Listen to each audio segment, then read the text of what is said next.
बच्चों तो आज हम वेक्टर पढ़ेंगे, हम नीट के लिए पढ़ रहे हैं, इंग्लिश मीडियम वाले बच्चों के लिए, ठीक है। वेक्टर्स, ठीक है बच्चों। वेक्टर्स एक्चुअली आपको कुछ क्वेश्चंस तो डायरेक्ट पूछ लेते हैं, अदरवाइज ये मैथमेटिकल टूल्स की तरह होते हैं जो आपको फिजिक्स में अलग अलग जगह पर क्वेश्चन सॉल्व करने में काम आएंगे, ठीक है। तो देखिए वेक्टर्स क्या होते हैं बच्चों, आपको देखना है कि स्केलर्स एंड वेक्टर्स। तो देखिए स्केलर्स वो क्वांटिटीज होती हैं जिनमें सिर्फ मैग्नीट्यूड की जरूरत होती है, डायरेक्शन की जरूरत नहीं होती है, ठीक है। तो स्केलर्स क्या हैं ये आप अब जानते हैं। स्केलर्स दोज क्वांटिटीज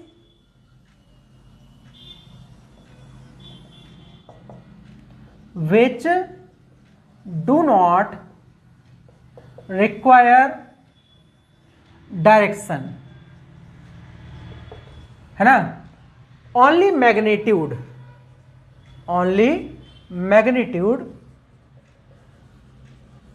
ठीक है is sufficient, ठीक है। एग्जाम्पल देखो बच्चों,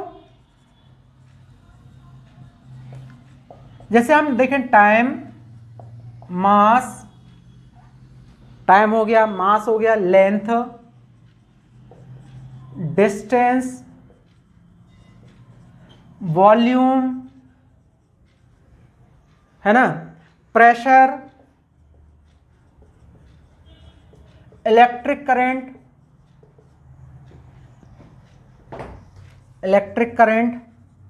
ठीक है, electric flux, electric and magnetic flux,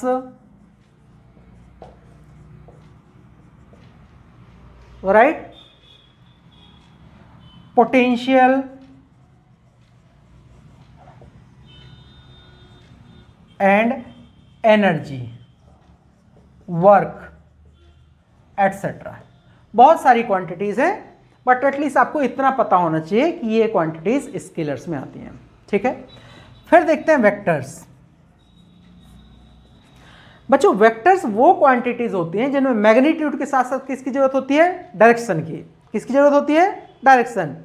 अच्छा एक और चीज बच्चों, ये वेक्टर लॉ ऑफ एडिशन को भी फॉलो करना चाहिए, तभी कोई क्वांटिटी वेक्टर कहलाएगी। जैसे देखो करंट, इलेक्ट्रिक करंट में हमें डायरेक्शन की जरूरत होती है, बट ये वेक्टर लॉ ऑफ एडिशन को फॉलो नहीं करता है, इसलिए इलेक्ट्रिक करंट कैसी क्वांटिटी मानी जाती है, स्केलर, है ना। प्रेशर हो तो बच्चे force upon area, but pressure की डायरेक्शन वेल डिफाइंड होती है, always perpendicular to the area, surface, इसलिए प्रेशर कैसी क्वांटिटी होती है, स्केलर क्वांटिटी होती है, ठीक है। तो बच्चों देखो वेक्टर्स क्या होंगे, those quantities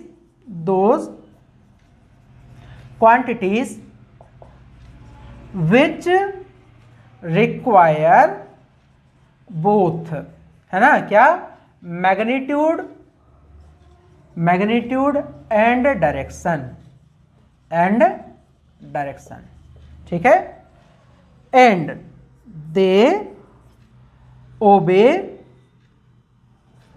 vector law of addition, ठीक है। ये बच्चे कंप्लीट इंफॉर्मेशन आपको तभी मिलेगी। अब देखिए कहां से एग्जाम्पल क्या होगा इसका, एग्जाम्पल बच्चे डिस्प्लेसमेंट है ना, velocity, acceleration, linear momentum, force, torque, angular momentum,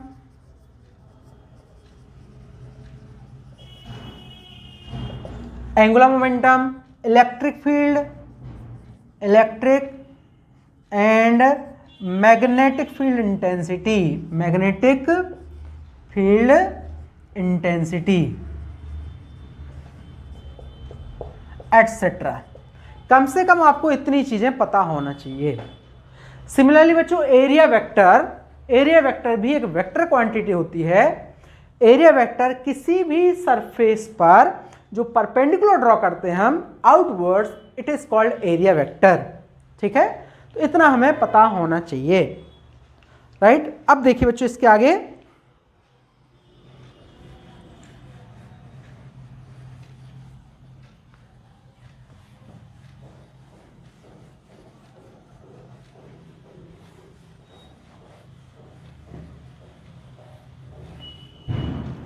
अब पढ़ते हैं बच्चों types of vectors.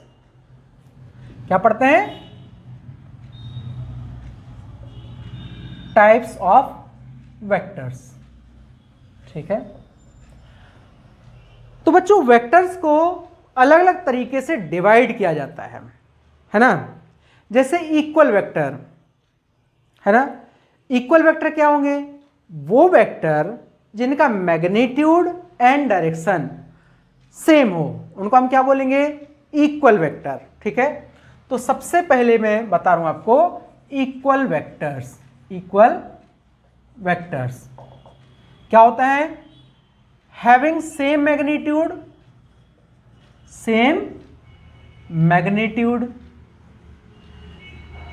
And direction. ऐसे वेक्टर्स को हम इक्वल वेक्टर बोलते हैं। जैसे मान लो एक ये वेक्टर है, दूसरा ये वेक्टर है ना। सपोज बच्चे ये वेक्टर ए है, दूसरा वेक्टर बी है। अब ध्यान देना, वेक्टर को कैसे नोट करते हैं बच्चे? किसी भी नंबर के ऊपर एरो लगाया जाता है। तो इफ इनका magnitude mod of A equal to mod of B है एंड डायरेक्शन सेम है, सेम, सो हम बोलेंगे कि vector A is equal to vector B, है ना। फिर दूसरा होता है बच्चे अपोजिट वेक्टर। अपोजिट वेक्टर ये बहुत इंपॉर्टेंट है बच्चे। अपोजिट वेक्टर में मैग्नीट्यूड सेम होते हैं बट डायरेक्शन जस्ट अपोजिट होती है ना। तो सेम मैग्नीट्यूड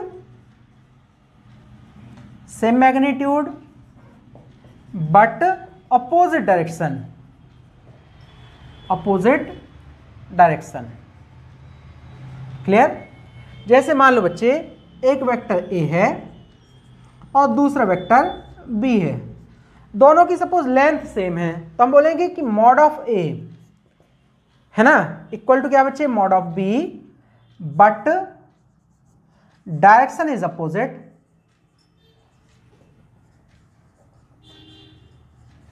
ठीक है, direction is opposite, so vector A को हम लिखेंगे minus times of vector B. Clear? Third होता है बच्चे पैरेलल वेक्टर। पैरेलल वेक्टर में मैग्नीट्यूड सेम भी हो सकता है, डिफरेंट भी हो सकता है, बट डायरेक्शन सेम होगी। डायरेक्शन क्या होगी? सेम। तो थर्ड लिखते हैं पैरेलल वेक्टर।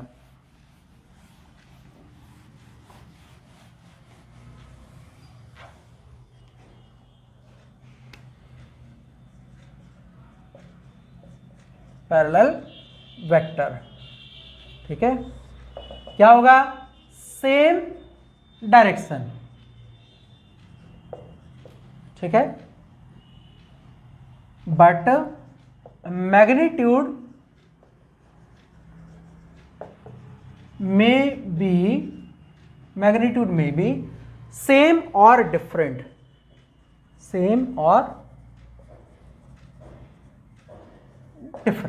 है ना। तो जैसे मान लो बच्चों एक वेक्टर है ए, दूसरा ये वेक्टर है बी, तो ये पैरेलल वेक्टर हुए, है ना। तो बच्चों every equal vector will be parallel vector, but parallel vectors may be equal vector और नॉट। ठीक है, फिर एंटी पैरेलल में क्या होगा? इसका जस्ट अपोजिट हो जाएगा। अब देखिए बच्चों अनइक्वल वेक्टर,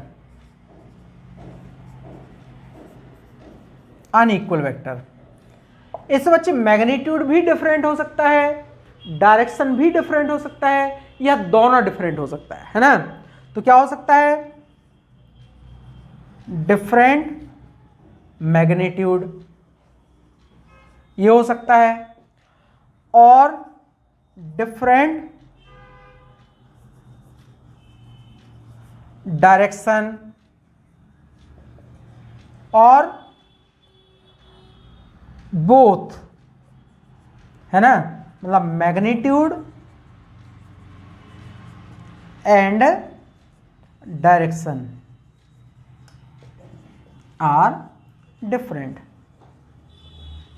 तो बच्चे अगर मान लो दो वेक्टर का मैग्नीट्यूड तो सेम है लेकिन डायरेक्शन डिफरेंट है तो भी वो अनइक्वल वेक्टर कहलाएंगे, है ना, ये ध्यान देना।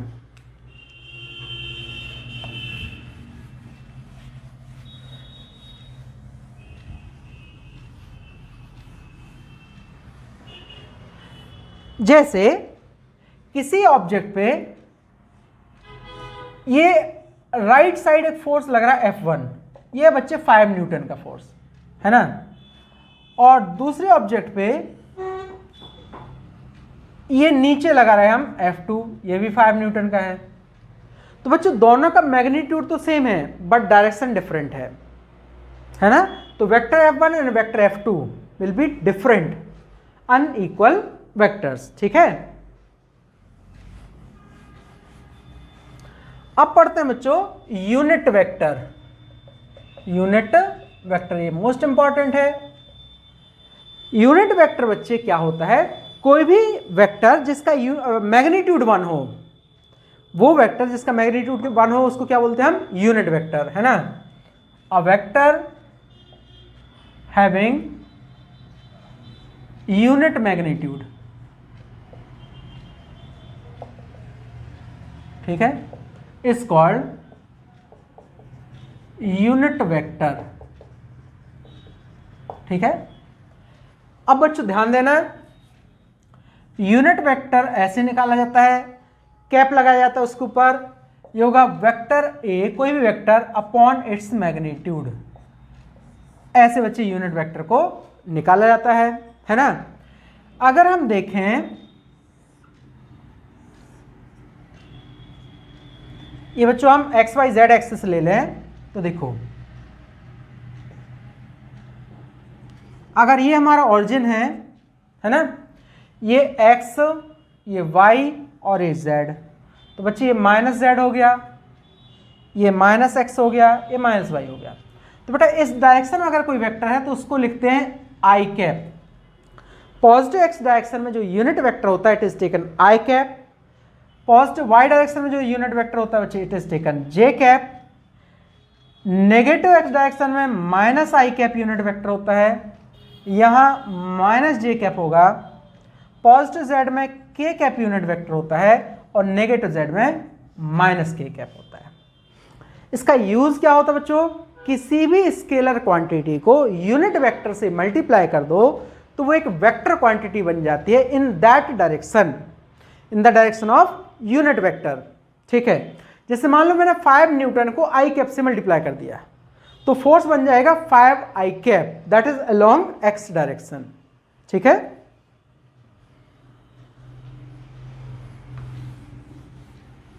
अब देखो, अब करते हैं बच्चों हम पोजीशन वेक्टर,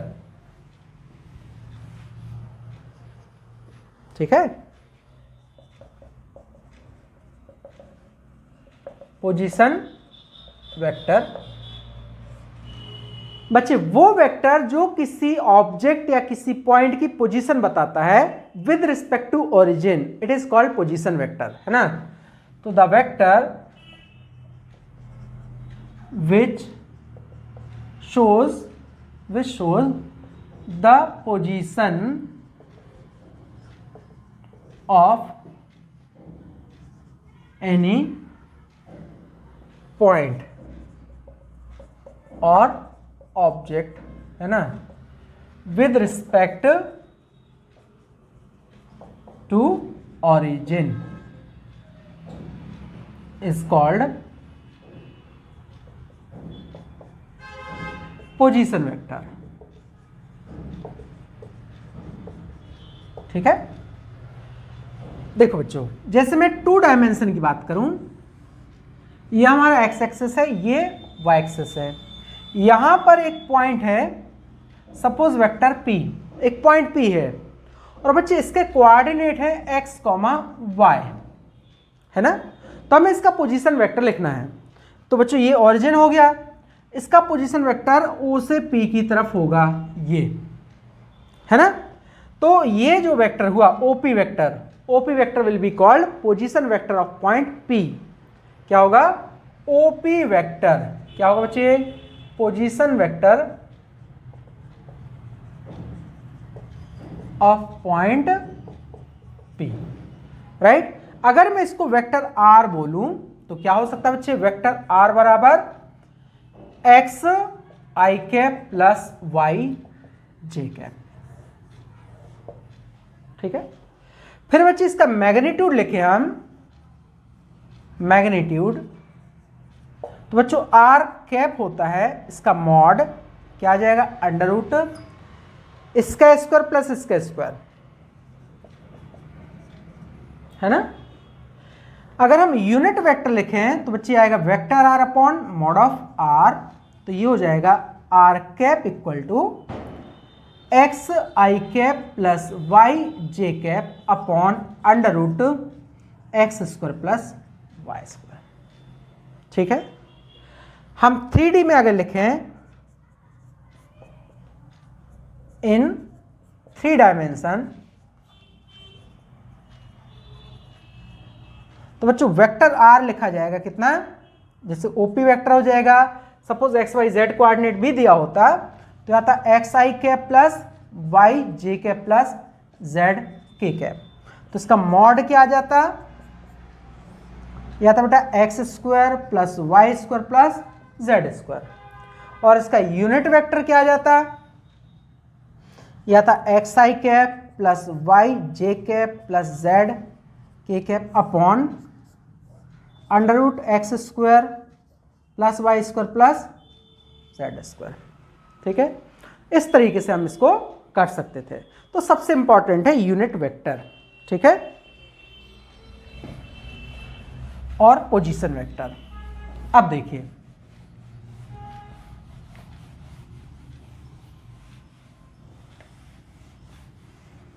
एक क्वेश्चन करते हैं बच्चों। इसका क्वेश्चन है if 0.3 i cap plus 0.4 j cap plus c k cap represents a unit vector find value of c। बच्चे c कोई कांस्टेंट है, तो देखो ये लिख रखा है कि दिस इज यूनिट वेक्टर, तो बच्चे अगर यूनिट वेक्टर लिख रखा है तो उसका मैग्नीट्यूड क्या होना चाहिए? 1। तो हम क्या लिखेंगे? हम लिख देंगे अंडर रूट 0.3 का स्क्वायर प्लस 0.4 का स्क्वायर प्लस सी का स्क्वायर इक्वल टू क्या लिखना है बच्चे? 1। अब इसको जस्ट सॉल्व कर दो, है ना। दोनों साइड का स्क्वायर कर रहा हूं बच्चों मैं, ये हो जाएगा 0.09 plus 0.16 plus C square equal to 1 का स्क्वायर, है ना। ये हो जाएगा 0.25 प्लस सी का स्क्वायर इक्वल टू 1, तो सी स्क्वायर आएगा 1 ये आ जाएगा कितना आएगा? 0.75, है ना। तो सी की वैल्यू आ जाएगी अंडर रूट 0.75, ठीक है। तो इस तरीके से आप ये कर सकते हैं बच्चों, ये नीट के लिए इंपॉर्टेंट क्वेश्चन होता है ना। नेक्स्ट देखते हैं,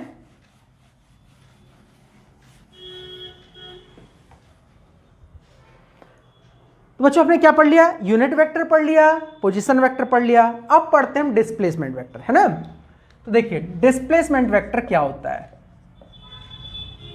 डिस्प्लेसमेंट वेक्टर बच्चों, डिस्प्लेसमेंट वेक्टर वो कहलाता है जो किसी ऑब्जेक्ट का डिस्प्लेसमेंट शो करता है, वन पोजीशन से अनदर पोजीशन तक डिस्प्लेसमेंट शो करता है, ठीक है। तो इट शोज डिस्प्लेसमेंट,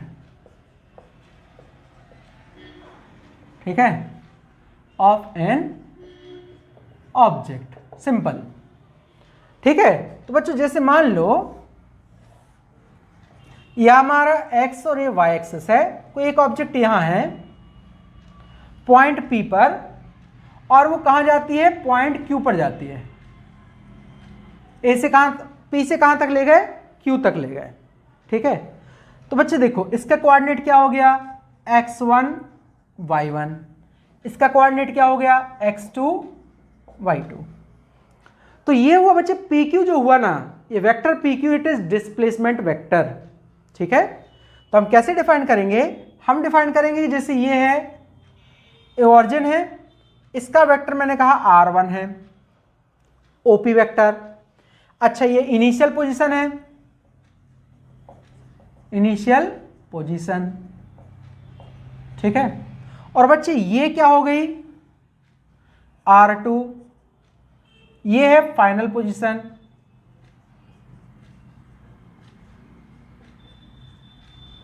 ठीक है, तो हम लिख सकते हैं कि डिस्प्लेसमेंट वेक्टर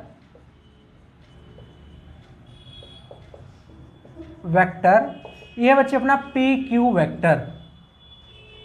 ठीक है, तो अगर हम इसको वेक्टर आर बोले तो हम लिख सकते हैं बच्चों, जो वेक्टर आर होगा यहां हम बोल सकते हैं कि O Q vector minus O P vector, final position minus initial position. अब ये हो गया बच्चे कितना, वेक्टर r2, और ये हो गया वेक्टर r1। तो कितना आ गया ये, देखिए इसको हम लिख सकते हैं r2 वेक्टर को x2 i cap plus y2 j cap, ये पॉइंट q का पोजीशन वेक्टर है, minus x1 i cap plus y1 j cap. तो वेक्टर r क्या हो जाएगा, x2 minus x1 i cap plus y2 minus y1 j cap.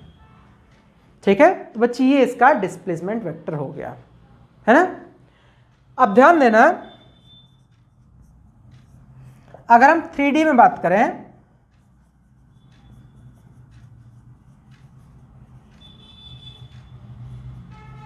तो बच्चों vector r हो जाएगा x2 minus x1 i cap plus y2 minus y1 j cap plus z2 minus z1 k cap.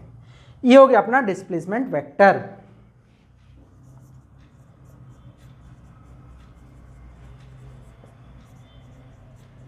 ठीक है, और अगर हम इसका मैग्नीट्यूड निकालें तो बच्चे मैग्नीट्यूड क्या आता है इसका, ये आएगा x2 माइनस x1 का square plus y2 minus y1 का square plus z2 minus z1 का, ये मैग्नीट्यूड। डायरेक्शन निकालो तो इसको इससे डिवाइड कर दो। तो अब हमने पढ़ा क्या, डिस्प्लेसमेंट वेक्टर। ठीक है, एक डिफाइन होता है बच्चे नल वेक्टर। ठीक है, null vector actually vector property को सेटिस्फाई करने के लिए डिफाइन किया गया है। तो नल वेक्टर या इसी का नाम है जीरो वेक्टर, है ना। तो बच्चों नाम से ही दिख रहा है कि जीरो वेक्टर है, तो वो वेक्टर जिसका मैग्नीट्यूड जीरो हो it is called null vector और zero vector.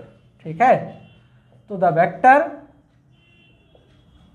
Having zero magnitude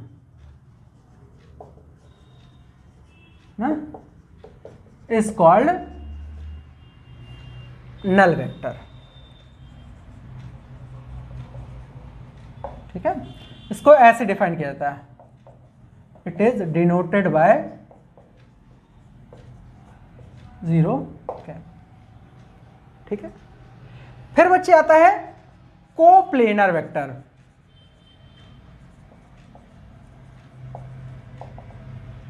बेटा नाम से ही क्लियर है, कोप्लेनर मतलब एक ही प्लेन में लाई करना चाहिए। ठीक है, तो कोप्लेनर क्या होगा, vectors lying in same plane, same plane. ठीक है, जैसे देखो बेटा, जैसे वेक्टर ए है, ये x1 i cap plus y1 j cap, तो xy प्लेन में लाई कर रहा है ना। फॉर एग्जाम्पल अगर हम लिखें 2i cap plus 3j cap, xy plane में लाई कर रहा है ना। वेक्टर बी लिख दें 3i cap plus 4j cap, xy plane में लाई कर रहा है ना। वेक्टर सी लिख दें माइनस 4i कैप प्लस जे कैप। तो बच्चे ए बी सी तीनों ही कोप्लेनर हैं क्योंकि वो एक्स वाई प्लेन में लाई कर रहे हैं, है ना। तो हम लिखेंगे vector A, vector B and vector C are coplanar. Clear. But अगर हम वेक्टर डी लिखें जो दिया हो -3i प्लस के कैप, तो बच्चों अब ये इसका कोप्लेनर नहीं है क्योंकि ये किस में लाई कर रहा है, एक्स जेड प्लेन में। ये के कंपोनेंट है, आई कंपोनेंट है, किस में लाई कर रहा है, एक्स जेड प्लेन में। ठीक है।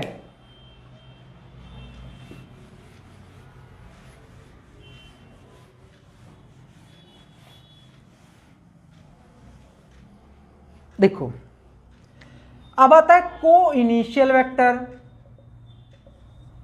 को इनिशियल वेक्टर्स। बच्चे नाम से ही क्लियर है, vectors having same starting point. ठीक है। जैसे मान लो हम 3 वेक्टर्स बनाएं, ये vector A, vector B, vector C, same starting point, तो क्या कहलाएंगे, को इनिशियल वेक्टर। फिर देखिए को टर्मिनस वेक्टर्स, तो ये क्या होंगे, vectors having same ending points. ठीक है। जैसे मान लो ये 3 वेक्टर्स हैं, right, vector A, vector B, vector C, तीनों के एंडिंग पॉइंट सेम है, तो बच्चे क्या कहलाएंगे, को टर्मिनस वेक्टर्स। ठीक है।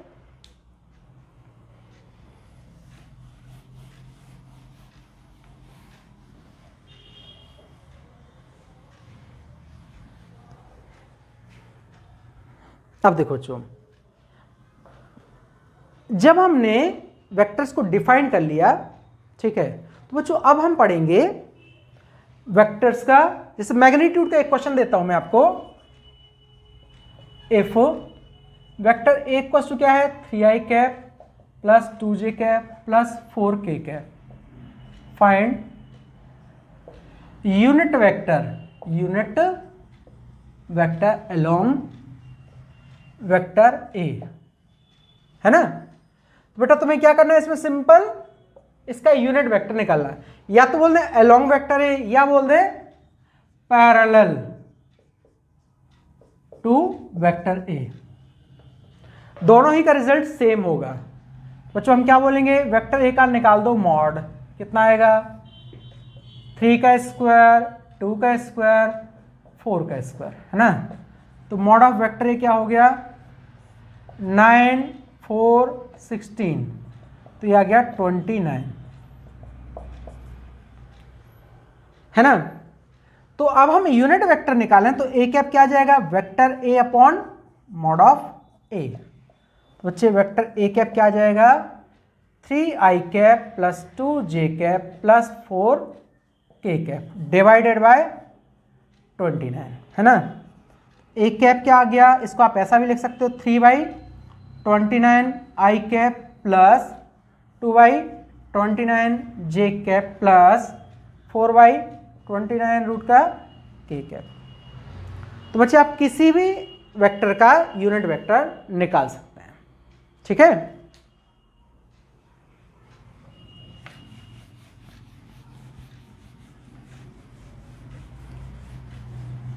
देखिए, अच्छा बच्चों एक चीज और, आगे जाके आप पढ़ोगे 2 और टाइप के वेक्टर, जिसमें एक होता है रेडियल वेक्टर और दूसरा होता है एक्सियल वेक्टर, है ना।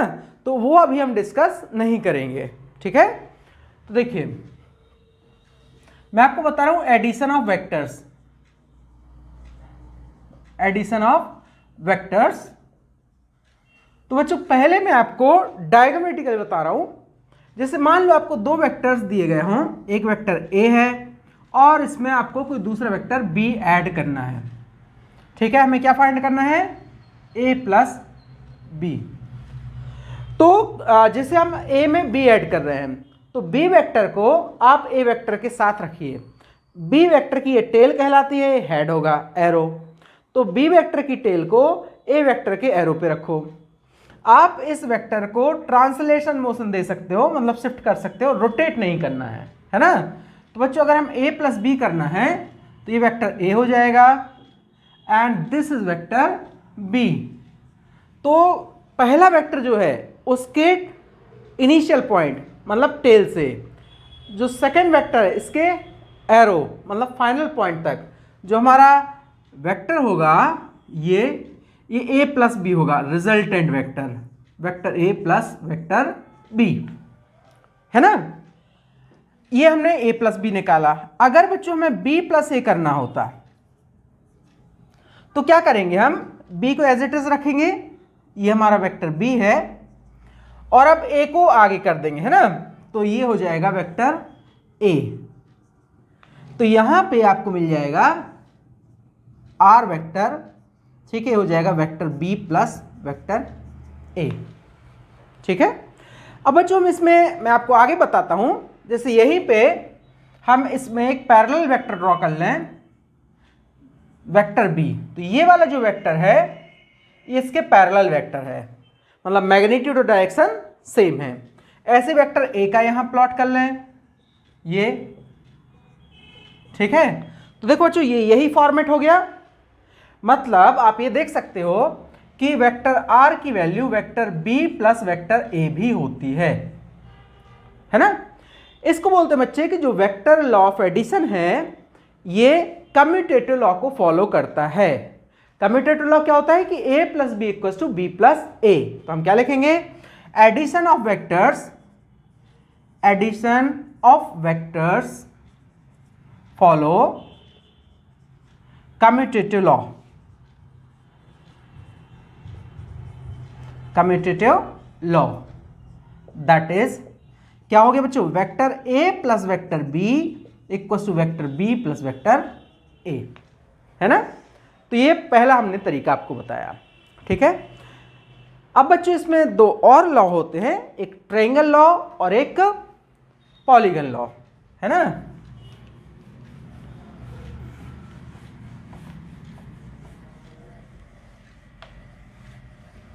देखिए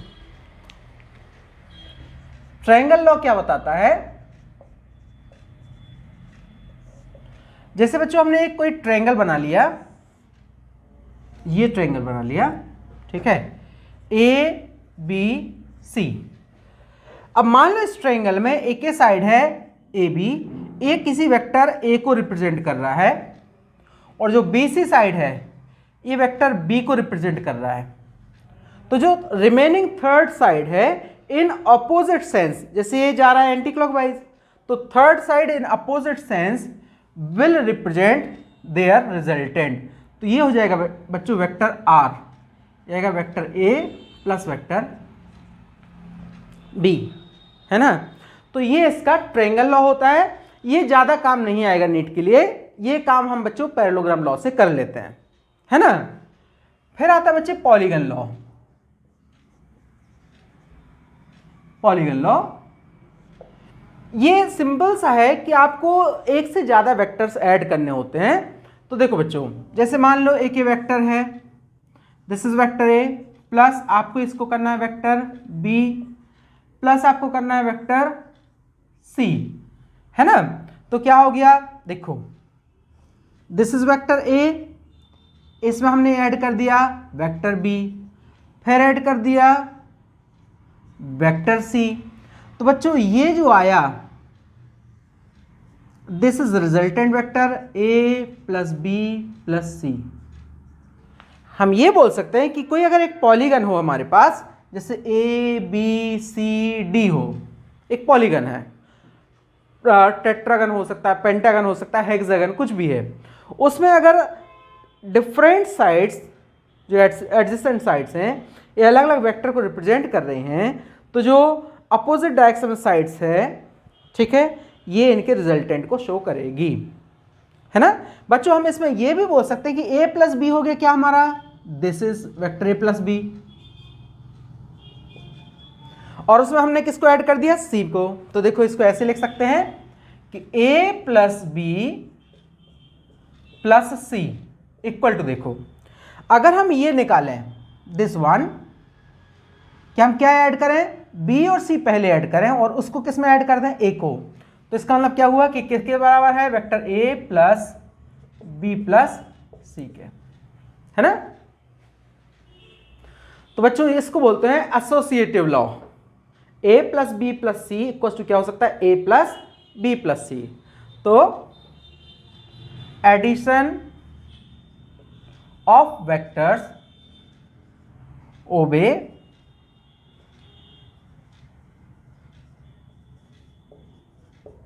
लॉ, ठीक है।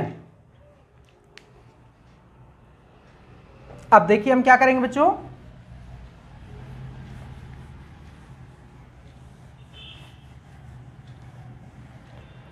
अब मैं आपको बता रहा हूं पहले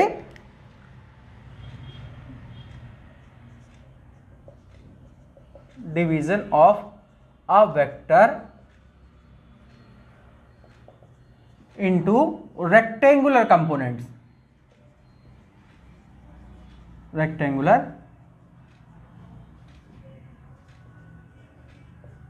कंपोनेंट्स, है ना। तो बच्चे किसी वेक्टर को रेक्टेंगुलर कंपोनेंट में डिवाइड करना, रिप्रेजेंट करना, ये हम देख रहे हैं। देखो जैसे हमारे पास कोई एक वेक्टर है,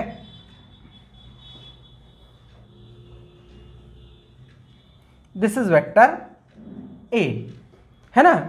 अब इसको हमें उसके रेक्टेंगुलर कंपोनेंट में डिवाइड करना है। तो देखो बच्चों क्या हो गया, ये एक्स एक्सिस है सपोज और ये वाई एक्सिस है ना।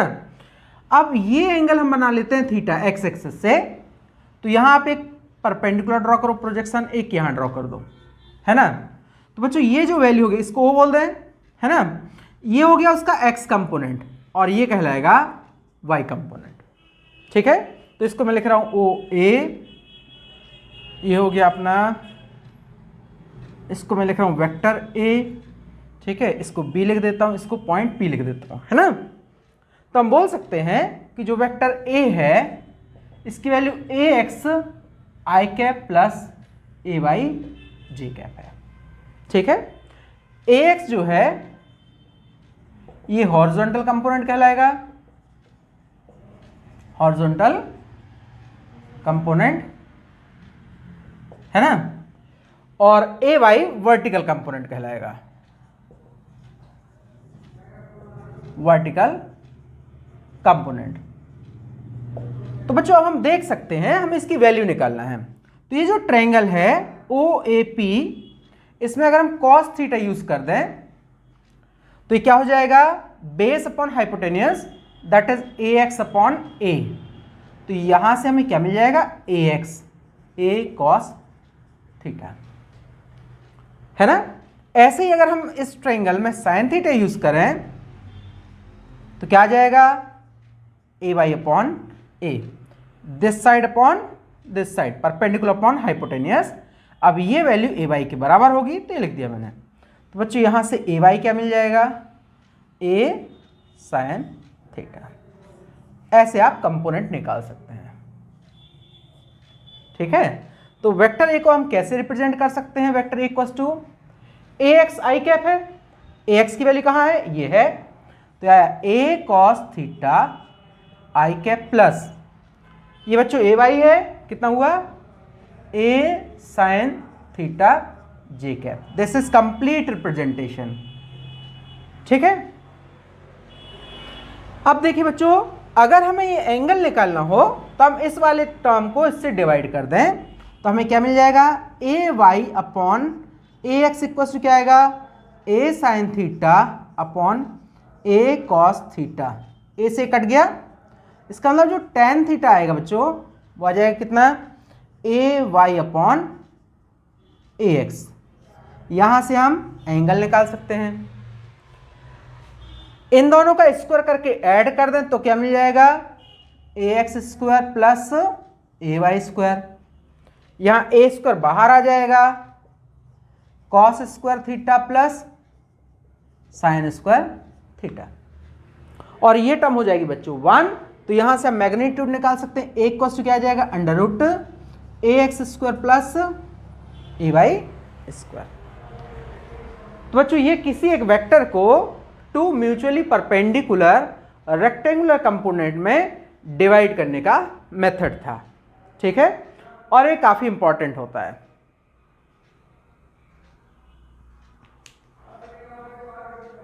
अब देखिए बच्चों,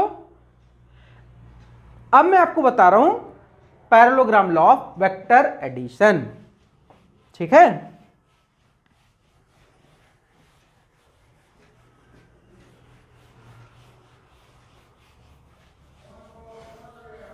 अब हम करने जा रहे हैं parallelogram law of vector addition,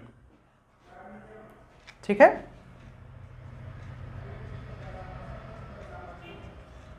parallelogram law of vector addition, ठीक है। देखो बेटा, parallelogram law of vector addition क्या बताता है, अगर हमारे पास एक पैरेललोग्राम है, ठीक है, ये पैरेललोग्राम है और इसमें दो एडजेसेंट साइड, जैसे एक ये हो गया और ये हो गया, टू एडजेसेंट साइड्स, ठीक है, टू वेक्टर्स को रिप्रेजेंट करती हैं। तो उनके बीच से जो डायगोनल जाता है, उनके बीच से जो डायगोनल जाता है ये, ठीक है, वो उनका रिजल्टेंट शो करता है। पैरेललोग्राम क्या बता रहा है, जैसे बच्चों ओ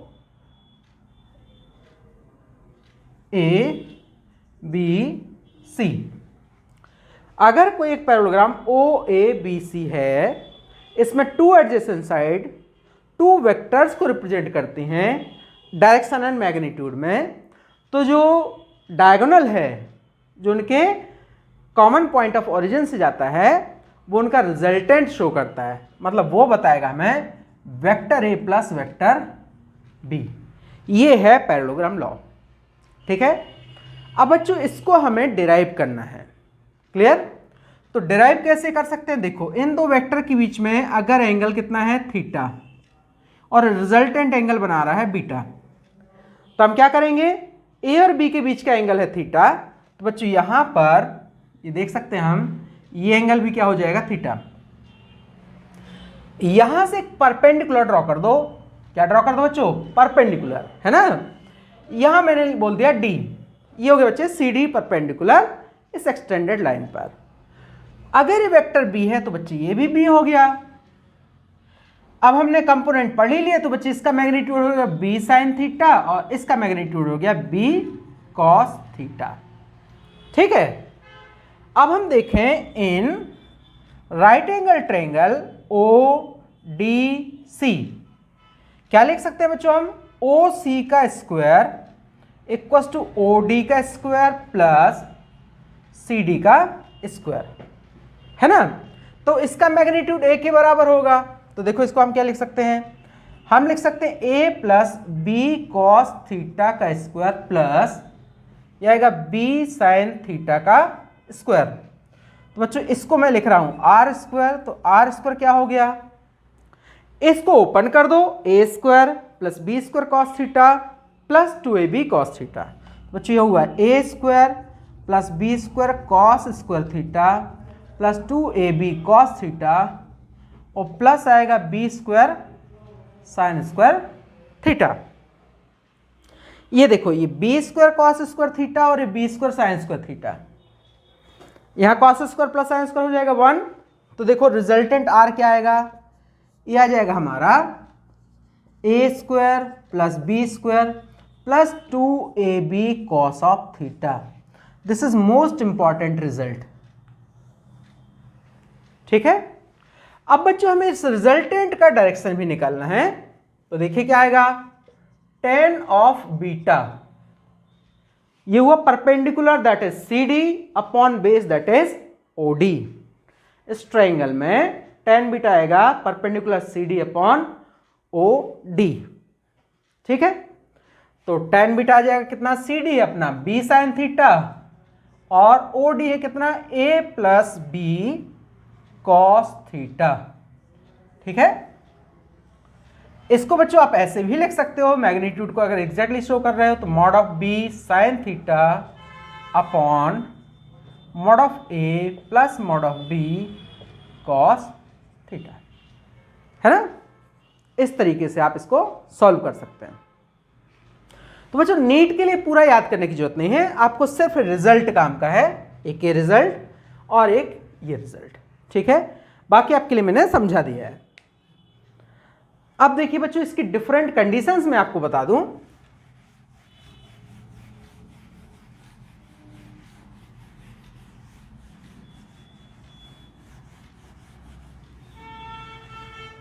देखो हमारे पास जो रिजल्ट है r equals to under root A square plus B square plus 2ab cos of theta, and tan beta जो है वो है b sine theta upon a plus B cos theta. अब देखिए इसकी कंडीशंस देखते हैं। केस फर्स्ट, इफ अगर मान लो vector a and vector b are parallel vector, है ना, तो थीटा क्या हो जाएगा 0, कॉस 0 क्या होगा 1, कॉस 0 हो गया 1, तो ये कितना दे देगा, ये देगा हमें r equals to under root A square plus B square plus 2ab। तो बच्चों यहां से r की जो वैल्यू आएगी इट विल बी मैक्सिमम, और ये होती है a प्लस बी, ठीक है। और बच्चों जब तुम यहां रखोगे 0 तो ये 0 ही हो जाता है, तो एंगल जो आएगा tan बीटा निकल के वो 0 आ जाएगा, तो बीटा आएगा 0, है ना। क्या बता रहा है कि अगर मान लो एक वेक्टर है वेक्टर a, दूसरा वेक्टर क्या है वेक्टर b, ये सेम डायरेक्शन में है, तो इनका रिजल्टेंट क्या आ जाएगा बच्चों, डायरेक्शन वही होगी और मैग्नीट्यूड भी उनके सम के बराबर होगा, ठीक है। ये इसका मतलब हुआ। सेकंड देखिए, इफ अगर वेक्टर ए परपेंडिकुलर है किसके, वेक्टर बी के, देन थीटा हो गया 90, कॉस 90 हो गया अपना 0, तो यहां से आर आ गया कितना under root A square plus B square, है ना। मतलब बच्चे अब ये केस है, जैसे एक ए वेक्टर है, this is vector A, this is vector B, ये कैसे है म्यूचुअली परपेंडिकुलर। तो बच्चों अब रिजल्टेंट ऐसे आएगा लाइक दिस, ये हो जाएगा वेक्टर आर, है ना, और ये एंगल है 90 जबकि ये एंगल है बीटा, क्लियर। तो यहां से बच्चों देखो अगर आप tan बीटा निकालोगे, tan बीटा, तो आप यहीं से देख सकते हो कि भाई ये हो जाएगा 90, तो ये बचा b अपॉन a, है ना। अब इसमें एक खास बात यह है बच्चों कि अगर b बड़ा होगा a से तो tan बीटा की वैल्यू बढ़ेगी, तो जैसे जैसे b इंक्रीज होता जाएगा बीटा इंक्रीज होता जाएगा, और अगर a इंक्रीज होगा तो बीटा डिक्रीज होता जाएगा, ठीक है। ये बच्चों परपेंडिकुलर की केस हो गई।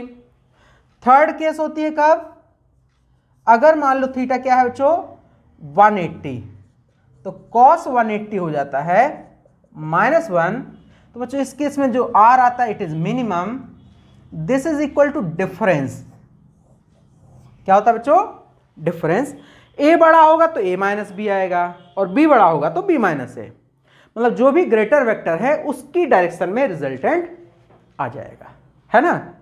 तो बच्चों इससे हमें क्या पता चल रहा है, हमें यह पता चल रहा है कि जो r की वैल्यू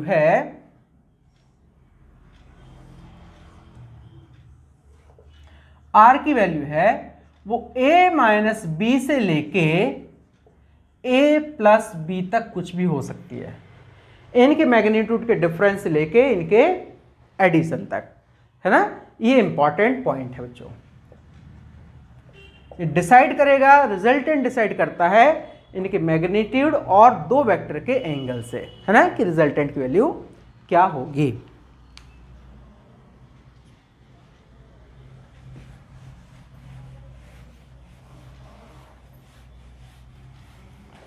अब करते हैं बच्चों आगे,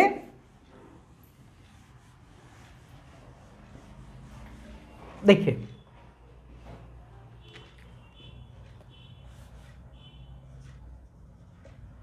अगर मान लो बच्चों vector A equals to suppose 2i plus 3j दे रखा है plus 4k and vector b दे रखा है i माइनस k कैप, आपसे पूछा गया find unit vector along the direction of resultant,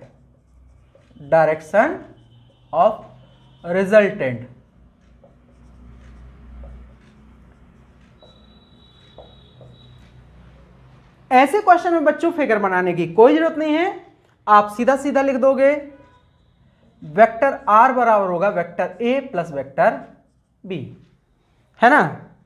तो यहां पे जो वेक्टर आर आएगा वो क्या हो जाएगा 2i cap plus 3j cap plus 4k cap, और उसमें क्या ऐड करेंगे i cap minus k cap. तो बच्चों r आ जाएगा कितना, देखो i वाले कंपोनेंट में i ऐड होंगे तो होगा 2 प्लस 1 i कैप प्लस यहां j वाला है नहीं तो 3j cap plus 4 minus 1 k cap. So r आया बच्चे वेक्टर में कितना 3i cap 3j cap plus 3k cap, this is r, है ना।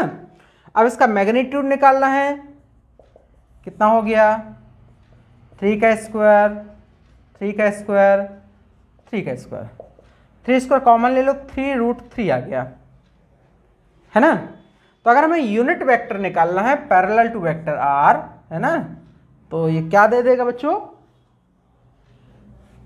यूनिट वेक्टर क्या आएगा बच्चों r cap equals to vector r upon mod of r। Vector r हमारे पास ये है, मॉड ऑफ r ये है, तो कितना हो जाएगा 3i cap 3j cap 3k cap upon 3√3, r cap आ गया i/√3 j/√3 और k/√3, ठीक है। अब बच्चों आगे करते हैं,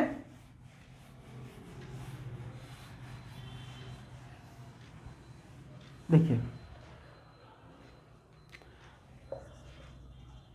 इफ वेक्टर ए दे दी बच्चों आपको i cap plus 2j cap minus k cap and vector B equals to 2i cap plus j cap minus j cap plus 3k cap, है ना।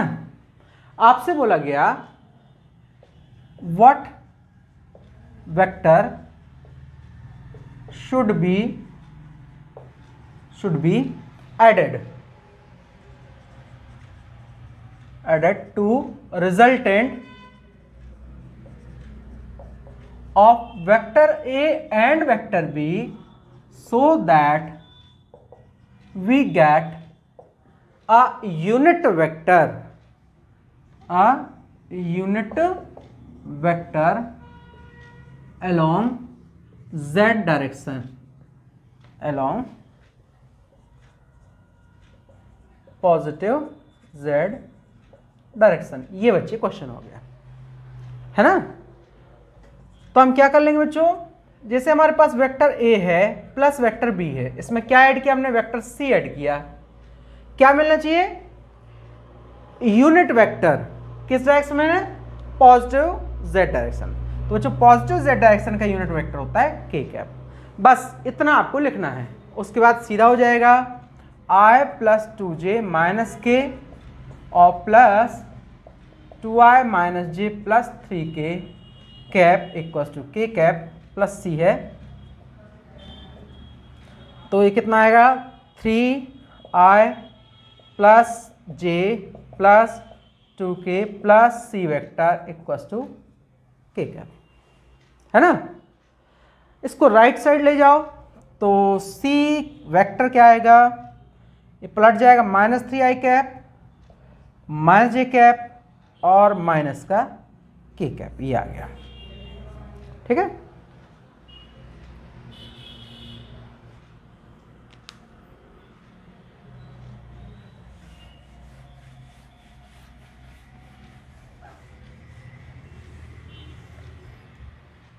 देखिए बच्चों, अगर हमें सब्ट्रैक्शन ऑफ वेक्टर करना हो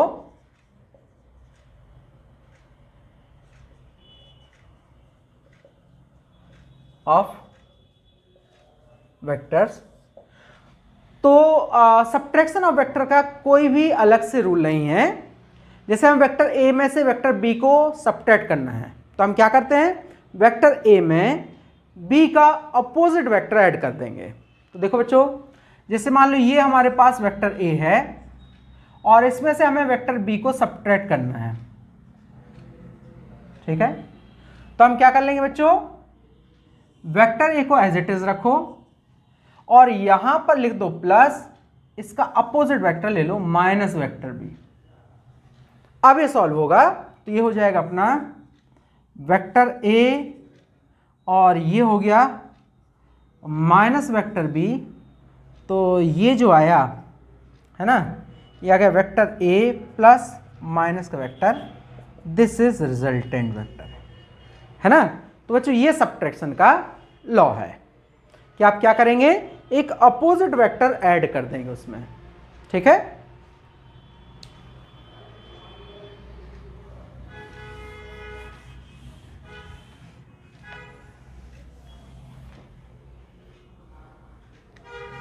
अब करते हैं बच्चों डॉट प्रोडक्ट। डॉट प्रोडक्ट, ठीक है। इसका दूसरा नाम है बच्चों स्केलर प्रोडक्ट, है ना। तो बच्चों वेक्टर्स का डॉट प्रोडक्ट कब किया जाता है, अगर एक क्वांटिटी ऐसी है जो दो वेक्टर क्वांटिटी पे डिपेंड कर रही है और वो क्वांटिटी स्केलर है ना, तो हम वहां पे डॉट प्रोडक्ट करते हैं, ठीक है। तो इसको लिखते हैं बच्चों vector A dot vector B equal to A B cos of theta, है ना। जैसे मान लो आपके पास एक वेक्टर ए है और ये हमारा वेक्टर बी है, ये एंगल है थीटा, है ना। तो बच्चों अब देखो ये टर्म क्या हो गई, बी कॉस थीटा, इतनी। तो बच्चों अब देखना क्या क्या लिख सकते हैं कि वेक्टर ए डॉट वेक्टर बी की वैल्यू क्या लिखी जा सकती है, हम लिख सकते हैं ए, ठीक है, और इनटू क्या लिख सकते हैं, projection of vector B along vector A, है ना। या इसी तरीके से लिख सकते हैं B into projection of vector A along vector B. तो बच्चों यहां से हम देख सकते हैं अगर हमें निकालना हो projection of vector B along vector a, तो बच्चों इसकी वैल्यू होगी a dot B upon mod of a, ठीक है। तो ये हुआ अपना किसके बराबर, बी कॉस थीटा के बराबर, है ना।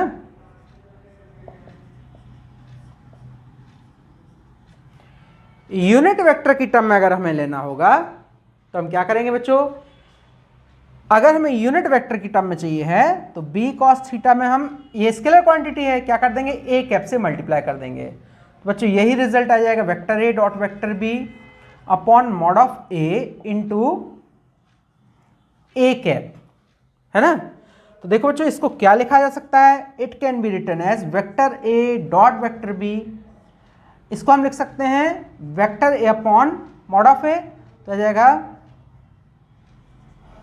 मॉड ऑफ ए का स्क्वायर, ठीक है। अब इसमें डिफरेंट कंडीशंस होती हैं, जैसे बच्चों हमें कॉस थीटा निकालना हो तो कॉस थीटा किसके बराबर आएगा, vector A dot vector B upon mod of A into mod of B. ऐसे हम दो वेक्टर के बीच का एंगल निकाल सकते हैं, है ना। देखिए बच्चों इफ अगर मान लो थीटा हुआ 0, थीटा क्या हुआ 0, तब तो वेक्टर ए डॉट वेक्टर बी की value mod of A into mod of b के बराबर होगी। मतलब दो वेक्टर अगर सेम डायरेक्शन में हैं तो उनका डॉट प्रोडक्ट उनके मैग्नीट्यूड के प्रोडक्ट के बराबर होता है। दूसरा देखिए, इफ थीटा अगर हुआ कितना 90 डिग्री, 90 डिग्री मतलब वेक्टर क्या है म्यूचुअली परपेंडिकुलर, तो बच्चों cos 90 होता है 0, तो dot product of the vector will be 0। ये मोस्ट इंपॉर्टेंट कंडीशन है। जब भी आपको ये देखना हो कि दो वेक्टर्स म्यूचुअली परपेंडिकुलर हैं या नहीं, तो सिर्फ आप इतना देख लो, डॉट प्रोडक्ट 0 होना चाहिए। डॉट प्रोडक्ट अगर 0 है तो वेक्टर्स आर म्यूचुअली परपेंडिकुलर। ठीक है। फिर बच्चों यहां से एक चीज और देखेंगे हम, जैसे मान लो वेक्टर ए का हमें स्क्वायर देखना हो, तो इसका मतलब होता है बच्चे vector A dot vector a, तो जाएगा मॉड ऑफ ए और कॉस ऑफ 0, तो बच्चे ये हो जाएगा ए स्क्वायर। तो किसी वेक्टर का स्क्वायर उसके मैग्नीट्यूड के स्क्वायर के बराबर होता है। ठीक है। सिमिलरली बच्चों अगर हम देखें आई कैप डॉट जे कैप, है ना, तो आई कैप कहां होता है बच्चों, एक्स डायरेक्शन में, एक्स डायरेक्शन में आई कैप होता है, वाई डायरेक्शन में क्या होता है जे कैप, तो इनके बीच में एंगल क्या होता है 90, तो ये क्या होगा 0। ध्यान रखना आई डॉट जे बराबर जे डॉट के बराबर के डॉट आई, है ना, ये बच्चों 0 होता है क्योंकि ये म्यूचुअली परपेंडिकुलर होते हैं, है ना। अब आप जे डॉट आई भी कर दोगे तो भी फर्क नहीं पड़ेगा, है ना, बट आई डॉट आई अगर हम देखें तो बच्चों इनके बीच में एंगल 0 होगा।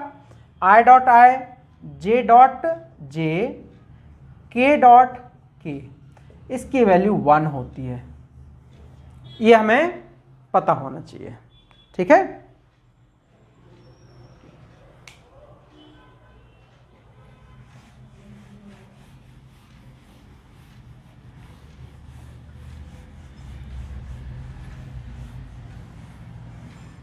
अब देखिए बच्चों आगे और बताता हूं इसमें, है ना।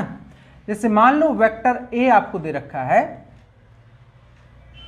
a1 आई कैप प्लस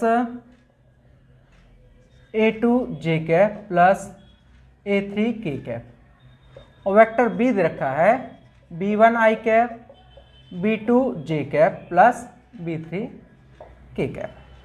आपको इसका डॉट प्रोडक्ट करना है वेक्टर ए डॉट वेक्टर बी, तो बच्चों इसका हम प्रोडक्ट करेंगे, इसमें क्या आएगा a1 आई कैप प्लस a2 जे कैप प्लस a3 के cap dot b1 I cap b2 J cap और b3 के कैप। अभी जस्ट लाइक जैसे हम वेक्टर को ओपन करते हैं ब्रैकेट वैसे करेंगे, a1 का b1 में होगा बच्चों, तो i डॉट आई हो जाएगा 1, तो देखो क्या दे देगा ये a1 b1। अब बच्चों a1 का जब b2 में होगा तो i डॉट जे हो जाएगा 0, ऐसे इसका इसमें होगा तो i डॉट के हो जाएगा 0, तो बच्चों रिजल्ट आ जाएगा a1 b1 plus a2 b2 plus a3 b3, जो कि एक स्केलर क्वांटिटी होगी, है ना। तो ये रिजल्ट याद रखना है।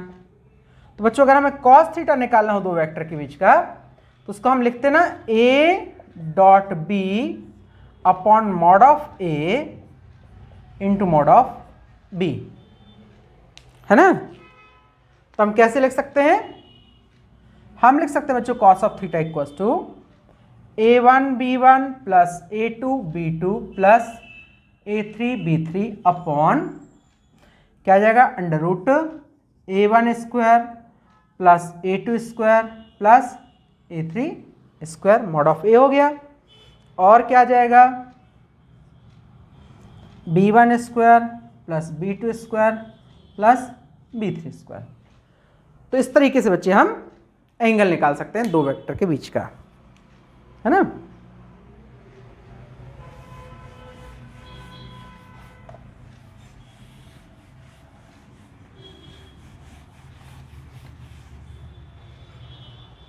इसके बाद देखिए बच्चों एक क्वेश्चन दे रहा हूं मैं आपको, if vector equals to I cap plus 2 J cap plus 3k cap and vector B है 2i cap plus j cap minus ck cap, है ना।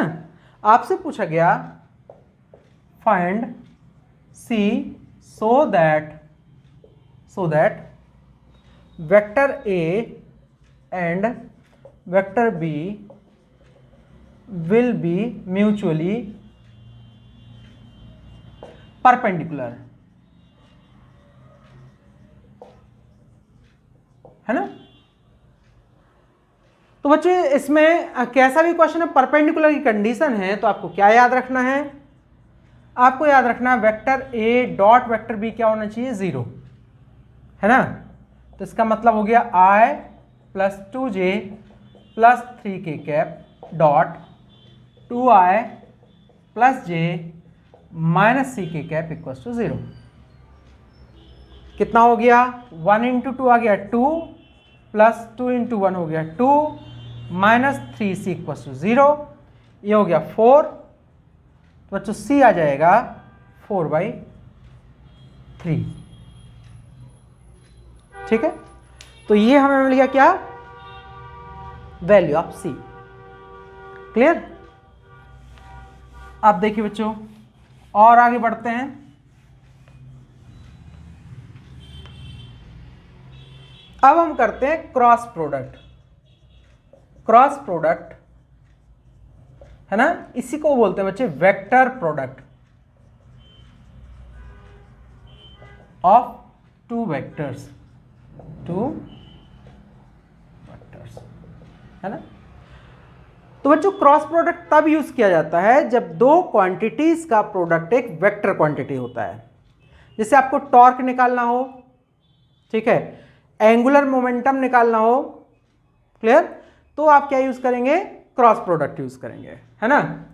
तो बच्चों क्रॉस प्रोडक्ट होता है, जैसे मान लो आपके पास दो वेक्टर हैं, vector A and vector B, इनके बीच का एंगल क्या है, थीटा। तो बच्चों vector A cross vector B जो आएगा, it will be mod of A into mod of B sine theta. साथ में बच्चों आता है एन कैप, है ना। एन कैप क्या है, N cap is a unit vector perpendicular to vector A and vector B. Clear. Its direction, इसकी डायरेक्शन कैसे निकाल सकते हैं बच्चे, its direction can be found using a right hand screw rule, ठीक है, या राइट हैंड पाम रूल। तो बच्चों देखो, अगर मान लो हमें vector A cross vector B करना है, तो अपने राइट हैंड की जो फिंगर्स हैं इनको वेक्टर ए की डायरेक्शन में स्ट्रेच करो, और वेक्टर बी की डायरेक्शन में अगर कर्ल करते हैं तो जो थंब होगा वो इनका ए क्रॉस बी का डायरेक्शन दे देता है ना। तो बेटा इस तरीके से हम वेक्टर प्रोडक्ट की डायरेक्शन निकाल सकते हैं। अगर हम इसका मैग्नीट्यूड निकालना है तो ए क्रॉस बी का मैग्नीट्यूड क्या आ जाएगा, mod of A into mod of B into sine theta, ठीक है। तो बच्चों ये बताता क्या है, इसका ज्योमेट्रिकल मीनिंग अगर हम देखें, geometrical meaning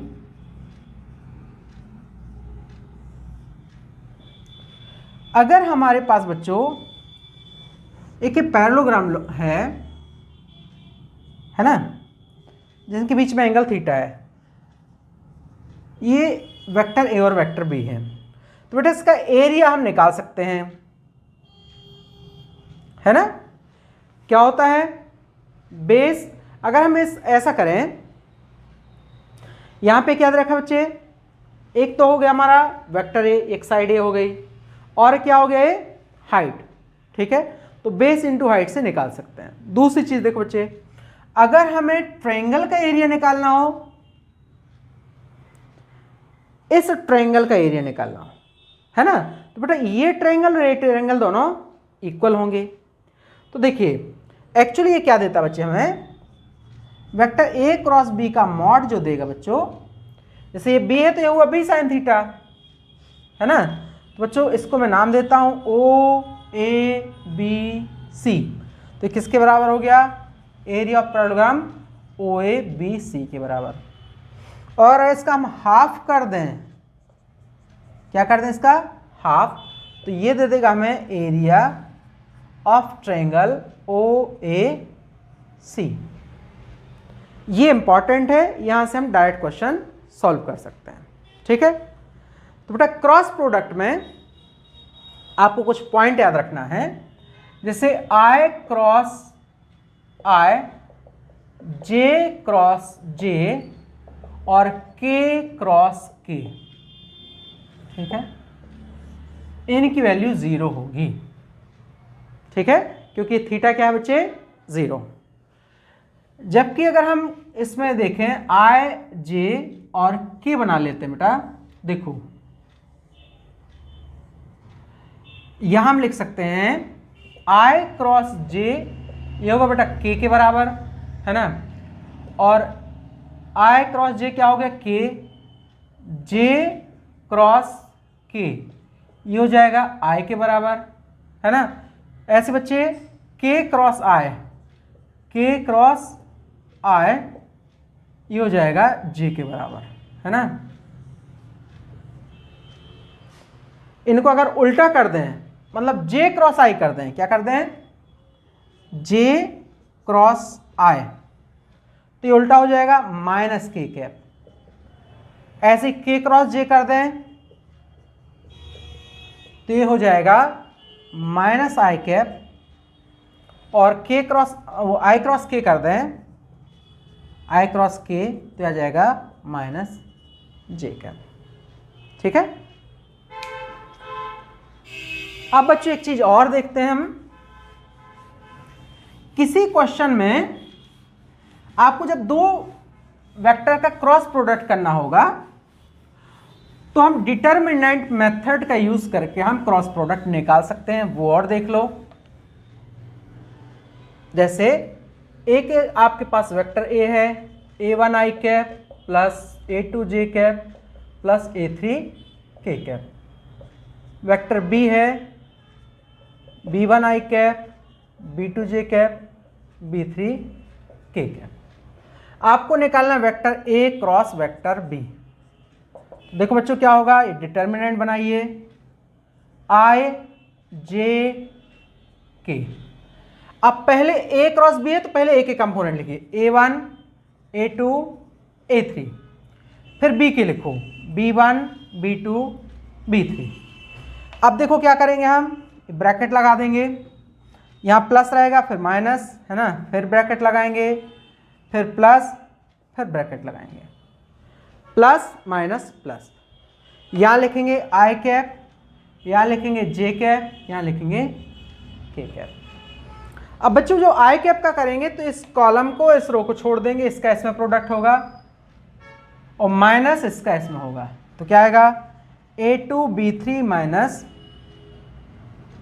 a2 b3 minus b2 a3। जब जे वाला करेंगे तो इसको छोड़ देना, इसको छोड़ देना, क्या आएगा a1 b3 a1 b3 minus b1 a3। जब k वाला करेंगे तो इसको छोड़ देना, इस पूरी रो को छोड़ देना, तो क्या आएगा a1 b2 minus a2 b1, ठीक है। ये बच्चों a क्रॉस b की वैल्यू दे देगा आपको, है ना। तो इस तरीके से हम क्या निकाल सकते हैं, a क्रॉस b का वैल्यू। कभी आपको यूनिट वेक्टर चाहिए हो, unit vector perpendicular to vector A and vector B, तो बच्चों ये निकलता है एन कैप इक्वल्स टू, क्या होगा, हमारे पास वैल्यू क्या है, a cross b equals to क्या है, a b sine theta n cap, है ना। और बच्चों ए क्रॉस बी का मॉड क्या है? ये हमारे पास a b sine theta. N cap क्या आ जाएगा? ये आएगा a cross b upon mod of A cross b. ठीक है, राइट। हमने क्या क्या पढ़ा है मैं आपको एक शॉर्ट टर्म बता देता हूं। हमने टाइप ऑफ वेक्टर्स पढ़े हैं, ठीक है, टॉपिक हमारा वेक्टर्स है। टाइप्स ऑफ वेक्टर्स पढ़े हैं। वेक्टर का जो मेन चीज है वो है एडिशन ऑफ वेक्टर्स, ये पढ़ा है बच्चों, एडिशन ऑफ वेक्टर्स पढ़ा है। दूसरा पढ़ा है सब्ट्रैक्शन ऑफ वेक्टर, सब्ट्रैक्शन। फिर पढ़ा है बच्चों डॉट प्रोडक्ट, और फिर पढ़ा है क्रॉस प्रोडक्ट। ठीक है, क्रॉस प्रोडक्ट। फिर यहां पे बच्चों हमने किसी एक वेक्टर को उसके कंपोनेंट में डिवाइड करना भी सीखा है। ठीक है, तो एक क्वेश्चन करते हैं बच्चों।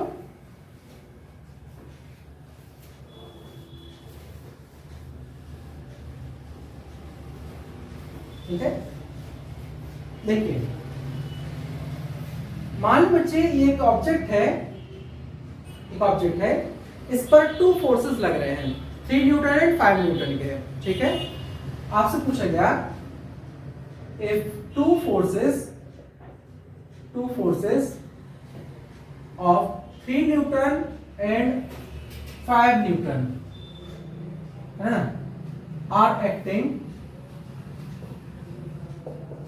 on the block along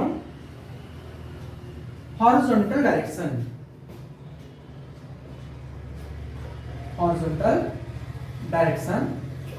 find acceleration of block of mass 2 kg। ठीक है, if angle is, ठीक है। अब देखो बेटा, जैसे केस 1 है 0 डिग्री एंड केस 2 है 180 डिग्री। फिर बच्चों सबसे पहले हम देखें कि अगर हम 0 डिग्री ले लें तो जैसे हमारा एमास का ब्लॉक है, इस पर ये दोनों फोर्स एक ही डायरेक्शन में लगेंगे, F1 एंड F2। बच्चों ये आप डायरेक्ट ऐड कर सकते हैं, हमें ये निकालने की जरूरत नहीं है। F net equals to actual formula होता है F1 square F2 square plus 2 F1 F2 cos of theta. अब थीटा बच्चे यहाँ पे 0 रखेंगे तो cos 0 हो जाएगा 1, है ना। तो रिजल्ट दे देगा हमें under root F1 plus F2 का होल स्क्वायर। तो हम ये देख सकते हैं बच्चे कि F1 प्लस F2 आएगा। तो अगर 2 फोर्सेस एक ही डायरेक्शन में लग रहे हो तो आप उनको डायरेक्ट ऐड करो तो इतना सब करने की जरूरत नहीं है। इस केस में बच्चों हमारा रिजल्ट आएगा 3 + 5 दैट इज 8 न्यूटन, और एक्सीलरेशन होता है फोर्स अपॉन मास, तो ये आ जाएगा 8/2 दैट इज ये आ जाएगा 4 मीटर पर सेकंड स्क्वायर। क्लियर।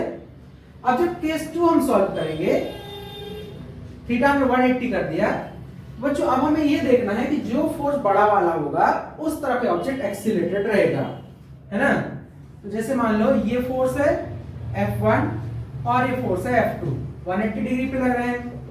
अब बच्चे एक को मैं 5 न्यूटन कर देता हूं, दूसरे को 3 न्यूटन कर देता हूं, तो हम देखेंगे कि फोर्स टुवर्ड्स 5 न्यूटन एक्ट करेगा रिजल्टेंट, है ना। और F नेट हम कैसे निकालेंगे? एक तरीका तो आपके पास ये है कि पूरा फॉर्मूला लगाइए, cos 180 लिखिए, है ना। cos 180 आएगा -1। तो मैं पहले प्रॉपर मेथड से बता रहा हूं आपको। हमने क्या किया, F1 का स्क्वायर प्लस F2 का square plus 2F1 F2 cos 180। cos 180 आएगा -1, तो ये रिजल्ट आ जाएगा आपका F1 F2। ठीक है बच्चों, आप इसको अब दोबारा ऐसा मत करना, आप सीधा सीधा देखिए कि जो भी बड़ा फोर्स है उसमें से छोटा वाला सब्ट्रैक्ट हो जाएगा, है ना। तो यहाँ पे जो एक्सीलरेशन आएगा जाएगा 5 माइनस 3/2 दैट इज 2 मीटर पर सेकेंड स्क्वायर। क्लियर? अब अगर मान लो बच्चों थर्ड केस ऐसी होती, थर्ड केस थीटा 90 होता। अब थीटा 90 कैसे हो सकता है? जैसे मान लो बच्चे एक बुक है ना, एक फोर्स इस डायरेक्शन में लग रहा है F1, ठीक है, अभी तक हमने दूसरा भी यही लिया था, फिर ऐसे लिया था। अब सपोज बच्चे F1 तो ऐसे लग रहा है और F2 ऐसे लग रहा होगा, तो अभी भी फोर्स हॉरिजॉन्टल डायरेक्शन में ही लग रहा है, लेकिन दोनों फोर्स क्या है? Mutually perpendicular. बेटा इस केस में जो ऑब्जेक्ट जाएगा वो इनके रिजल्टेंट की डायरेक्शन में जाएगा, है ना। तो केस थर्ड में देखते हैं बच्चे,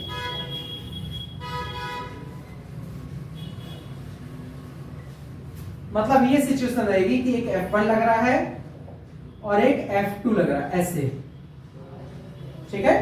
तो बच्चों इसका रिजल्टेंट ऐसे चला जाएगा, F नेट जो निकलेगा बच्चे, जब भी म्यूचुअली परपेंडिकुलर होंगे तो आप क्या यूज करोगे? F1 square plus F2 square, है ना।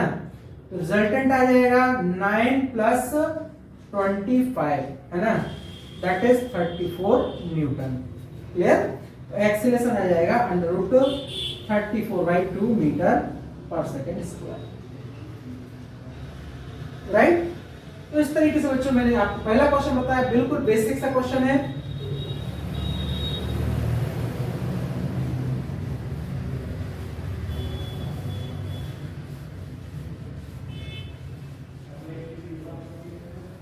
नेक्स्ट देखिए बच्चों, डॉट प्रोडक्ट पर बेस्ड क्वेश्चन दे रहा हूं मैं आपको, है ना। फाइंड एंगल बिटवीन वेक्टर ए, suppose 2i plus 3j minus k cap है, एंड वेक्टर बी, ठीक है, ये है 2i minus 3j plus k cap, angle चाहिए हो, है ना। तो बेटा इस केस में हम क्या करेंगे? अब हमें डॉट प्रोडक्ट का यूज करना पड़ेगा। cos थीटा इक्वल्स होता है vector a dot vector b upon mod of a into mod of b, ठीक है। तो सबसे पहले बच्चों आपको इसको डॉट प्रोडक्ट निकालना है ना। देखिए a डॉट b में निकाल रहा हूं, कितना आ जाएगा? 2i plus 3j minus k cap dot 2i minus 3j plus k cap. आपको पता है बच्चों i डॉट i1 होता है, j डॉट j1 होता है और k डॉट k1 होता है। तो ये कितना आ जाएगा? 2 into 2 plus 3 into minus 3 plus minus 1 into 1, ये देगा हमें 4 minus 9 minus 1। a dot b कितना आ जाएगा हमारा? यहाँ पे माइनस का 6, ठीक है। अब बच्चों में मॉड ऑफ a निकालना पड़ेगा। मॉड ऑफ a कितना आ जाएगा? ये हमारे पास वेक्टर a है, 2 का स्क्वायर प्लस 3 का स्क्वायर प्लस माइनस 1 का स्क्वायर, हो जाएगा 4 प्लस 9 प्लस 1 तो √14, है ना। ऐसे मॉड ऑफ b निकालेंगे बच्चों, ये भी बिल्कुल वही आएगा, 2 का स्क्वायर प्लस माइनस 3 का स्क्वायर प्लस 1 का स्क्वायर, ये भी हो जाएगा बच्चों √14, है ना। तो जब cos थीटा आप लिखेंगे तो क्या आ जाएगा? a dot b that is -6 upon √14 into √14। Clear बच्चों? ये cos थीटा आएगा -6 अपॉन 14, कट जाएगा -3/7, तो बच्चों कई बार वो cos थीटा पूछ लेते हैं, और बाय द वे अगर आपसे sin थीटा पूछा गया होता तो आपको 1 माइनस cos स्क्वायर थीटा निकाल के sin थीटा फाइंड करना पड़ता। यहां अगर हम थीटा देखें बच्चे तो यह आ जाएगा cos इनवर्स -3/7, ठीक है। इस तरीके से क्वेश्चन हो जाता है। बाय द वे अगर cos थीटा की वैल्यू, सपोज cos थीटा की वैल्यू 1/2 आ जाती तो हम सीधा लिख सकते थे कि थीटा कितना होगा? 60 डिग्री, है ना। प्रोसेस आपको यही फॉलो करनी है। क्लियर?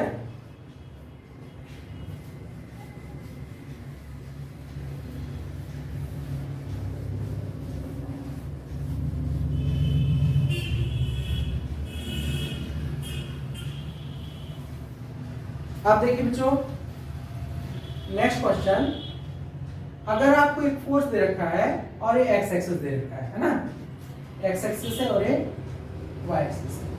सपोज बच्चे 10 न्यूटन का फोर्स है ना, आपको थीटा नहीं दिया है, आपसे बोला गया इफ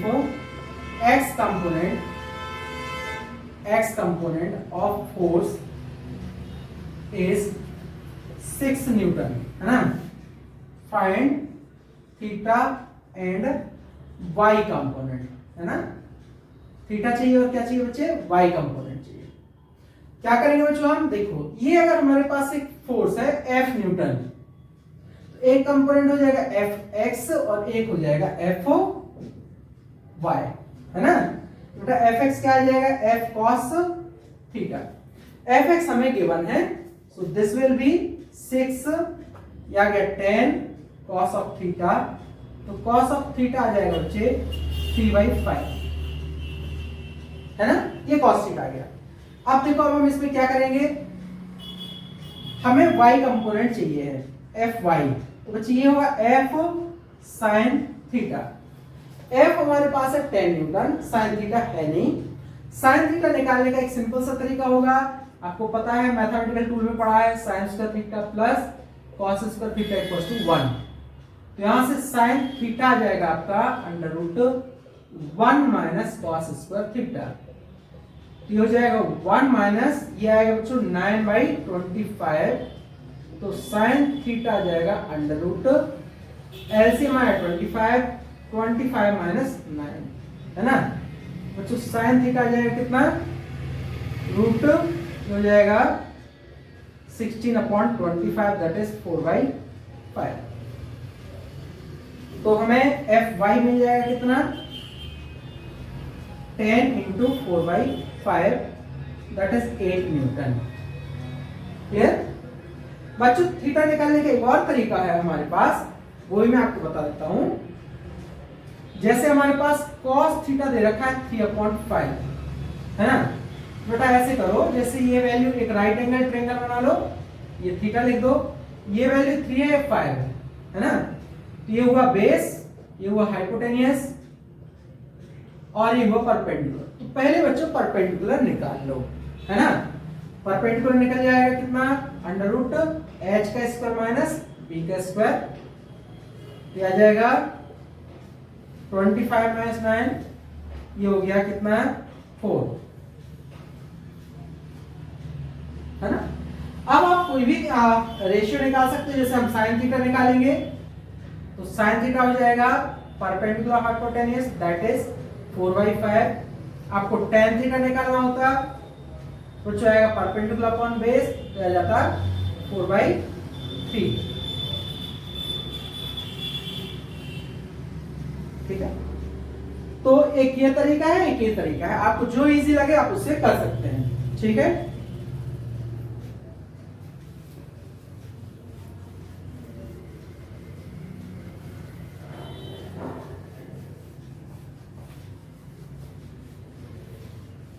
देख बच्चों, एक और क्वेश्चन है, क्वेश्चन है if a dot b, a dot b equals to कितना है बच्चे, √3 times of a cross b। Vector a dot b equals to क्या है, √3 times of a cross b। आपसे पूछेगा find angle between vector a and vector b है ना बच्चों। ये कैसे होगा क्वेश्चन, देखिए a डॉट b हम जानते हैं क्या होता है, ए बी cos थीटा और या √3 है ना, यहां बच्चे क्या है a क्रॉस b है ना, और इसका मॉड तो क्या आ जाएगा बच्चे ए बी sin थीटा है ना, ये कट गया तो कितना आ गया, ये आ गया बच्चे tan थीटा इक्वल्स टू 1/√3। तो हम देख सकते हैं कि tan थीटा कितना आ गया बच्चे, tan थीटा आ गया tan 30, थीटा आ गया 30 डिग्री, मतलब एंगल बिटवीन वेक्टर्स क्या हुआ 30 डिग्री। ऐसे बच्चों देखिए, इफ अगर मान लो a प्लस b का mod, vector a plus b का मॉड किसके बराबर है? वेक्टर ए माइनस बी के मॉड के बराबर है ना।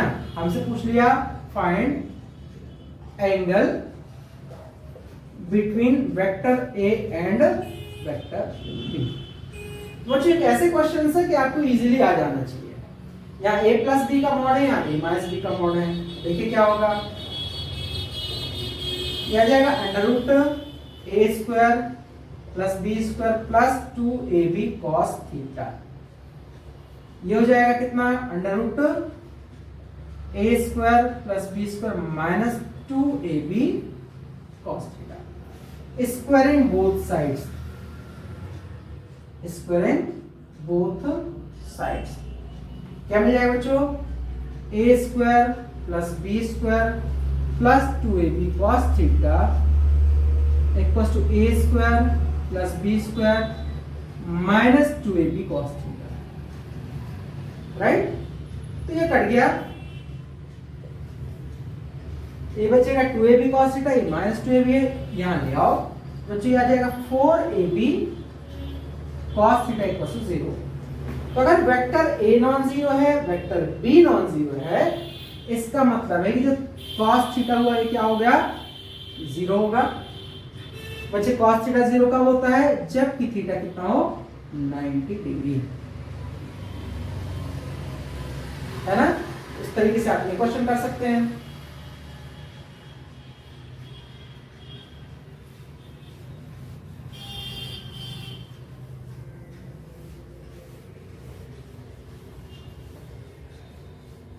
अब देखिए बच्चों next question, if a force F equals to 5i cap plus 3j cap plus k cap Newton acts on an object ना moving with velocity v I cap plus 2j cap plus 3k cap metre पर second. आपसे पूछा गया find power supplied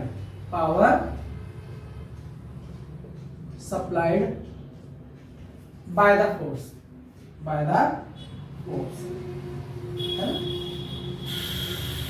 तो बच्चों अब आपको ये पता होना चाहिए कि पावर कैसी क्वांटिटी है ना। बेटा पावर कैसी क्वांटिटी होती है? स्केलर क्वांटिटी, ठीक है बच्चे, ये पता है पावर क्या होती है? Scalar quantity. अब देखिए बच्चों, आपको पता है कि वर्क जो होता है वो होता है F डॉट डी, वर्क होता है F डॉट डी, है ना। बच्चे अगर हम वर्क अपॉन टाइम करते हैं तो आ जाएगा vector F dot vector D upon T, जहां डी क्या है? डिस्प्लेसमेंट। तो डिस्प्लेसमेंट अपॉन टाइम क्या हो जाएगी? वेलोसिटी। तो बच्चे इसका मतलब ये है कि पावर इक्वल टू आएगा vector F dot vector V। अब आपको पता चल गया कि हमें इन दो वेक्टर का डॉट प्रोडक्ट करना है, ठीक है बच्चों। क्या आ जाएगा? पावर डिलीवर्ड इक्वल टू ये 5i cap plus 3j cap plus k cap और डॉट कितना आ जाएगा? i cap plus 2j cap plus 3k cap, है ना। अब इनका डॉट प्रोडक्ट कर दो, आपको पता चलेगा कि डॉट प्रोडक्ट करना है यहाँ पे। यह है 3 प्लस 2 3 इंटू 2 प्लस 1 इंटू 3 कितना देगा? ये 5 6 और ये आएगा 3, तो ये हो गया 11 14, है ना। अरे बच्चे न्यूटन है, मीटर पर सेकंड है, तो पावर आएगी जूल पर सेकंड, दैट इज 14 वॉट। तो बच्चों ये डॉट प्रोडक्ट का दूसरा क्वेश्चन हो गया।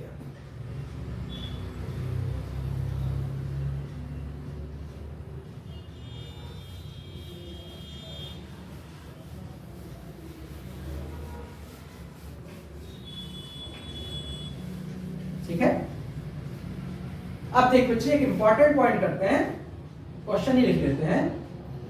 If a force of vector F equals to 3i cap plus 4j cap minus k cap newton is acting on a rod at point P having coordinate, ठीक है, coordinates क्या है बच्चे P के 3, 2, -2 है ना। और आपसे पूछा गया other end of rod is pivoted at origin, at origin है ना। find torque on the rod। तो बच्चे ऐसा समझ लो कि रॉड है, रॉड का एक पॉइंट तो फिक्स है, ऑरिजिन के आउट घूम सकती है, दूसरे पॉइंट पे फोर्स लग रहा है, क्या चाहिए, टॉर्क। अब देखिए आपको पता होना चाहिए कि जो टॉर्क होता है बच्चे होता है एक vector quantity r cross f, है ना। बच्चे यहाँ वेक्टर r जो आएगा, अब ऑरिजिन के अबाउट पूछा है तो आएगा 3 - 0 i cap plus 2 - 0 j cap plus -2 - 0 k cap. Vector r आ गया अपना कितना 3i cap plus 2j cap minus 2k cap. अब बच्चों टॉर्क निकालना है हमें, तो टॉर्क इक्वल्स टू क्या आ जाएगा, इसका मॉड निकालते हैं, तो पहले टॉर्क ही निकाल देते हैं। लास्ट क्लास में बताया था determinant method i j k, है ना।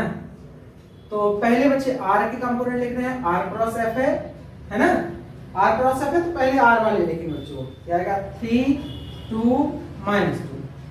अब f क्या है 3, 4, -1, 3, 4, -1 है ना। तो अब बच्चे क्या हो जाएगा, देखिए जब हम i वाला लेंगे यहां i कैप, फिर माइनस साइन लगाएंगे, यहां j कैप, फिर प्लस साइन लगाएंगे, यहां k कैप, ठीक है। बच्चे i कैप वाला लेंगे तो ये वाली रो, ये कॉलम और ये रो छोड़ देंगे, इसका ऐसा मल्टीप्लाई होगा, तो 2 × 1 = 2, ये माइनस का 2 आएगा और ये माइनस माइनस हो जाएगा प्लस 2 × 4 = 8।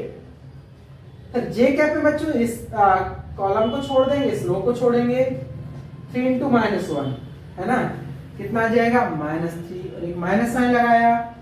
अब बच्चे ये माइनस माइनस क्या हो गया प्लस, 3 × 2 = 6। कैप में बच्चे ये वाला कॉलम छोड़ देंगे, ये वाली रो छोड़ देंगे, 4 × 3 = 12 -6, तो आएगा 6i कैप और ये बचेगा -3j कैप और ये आएगा +6k कैप। बच्चे ये टॉर्क आ गया हमारे पास, है ना।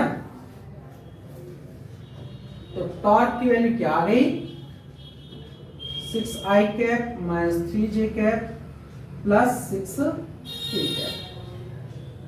अब आप चाहें तो इसका मैग्नीट्यूड निकाल सकते हैं, है ना। 6 का स्क्वायर प्लस -3 का स्क्वायर प्लस 6 का स्क्वायर, है ना, हो जाएगा 36, 9, 36, 72, 81, है ना, 9 न्यूटन इंटू मीटर। इसका यूनिट्स अगर न्यूटन है, ऐसा यूनिट में मीटर में, टॉर्क होगा बच्चे न्यूटन इंटू मीटर। तो टॉर्क का डायमेंशन फॉर्मूला बच्चे वही होता है जो वर्क का होता है,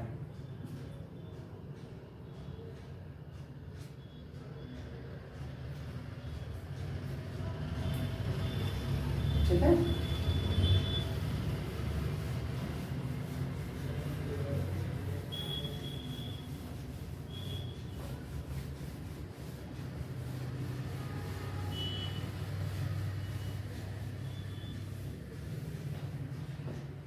बच्चे एक और क्वेश्चन करते हैं। आपको दिया है टू फोर्सेस या two vectors A and B are having magnitude 5 Newton and 12 Newton and making angle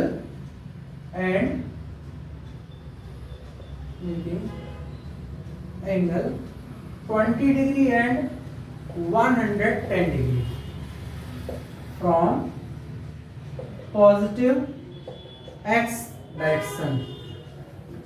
Find their resultant. है ना? देखो इसमें थोड़ा सा दिमाग लगाना पड़ेगा। देखिए ये अपना एक्स एक्सिस हो गया, ये 5 न्यूटन का जो है ये 20 डिग्री पे है, तो सपोज ये ऐसे है, ठीक है। ये अपना वेक्टर ए हो गया, कितने एंगल पे बचे? 5 डिग्री पे। अच्छा दूसरा क्या बचे? 120 110, तो बचे ये एंटी क्लॉकवाइज डायरेक्शन में 110, तो कुछ ऐसे चला जाएगा like this is vector B, है ना। ये पूरा एंगल कितना हो गया बच्चों? 110 डिग्री। इसको मैं थीटा 1 लिख देता हूं, इसको थीटा 2 लिख देता हूं। क्लियर? तो बच्चों अब ए और बी के बीच का एंगल क्या होगा? Angle between vector A and vector B, यह है बच्चों theta equal to theta 2 minus theta 1, है ना। तो ये हो जाएगा बच्चे theta equal to 110 minus 20 that is 90 degree. मतलब ये क्या है? म्यूचुअली परपेंडिकुलर है ना। तो क्या आ जाएगा हमारे पास? रिजल्ट दे देगा मैं, जो रिजल्टेंट होगा r equal to under root A square plus B square. ये आ गया कितना? 5 का स्क्वायर प्लस 12 का स्क्वायर दैट इज 25 114, तो कितना आ जाएगा? 13, है ना। अब बच्चे रिजल्टेंट का एंगल अगर हमें देखना है, क्या देखना है? रिजल्टेंट का एंगल फ्रॉम वेक्टर ए, तो वो कैसे मिलेगा? देखो angle of R from vector A, बच्चे tan ऑफ बीटा अगर हम ले लें, क्या होता है? b sin theta upon a plus b cos theta. कहां से एंगल निकालना है? वेक्टर ए से निकालना है। बच्चे कितना आ जाएगा?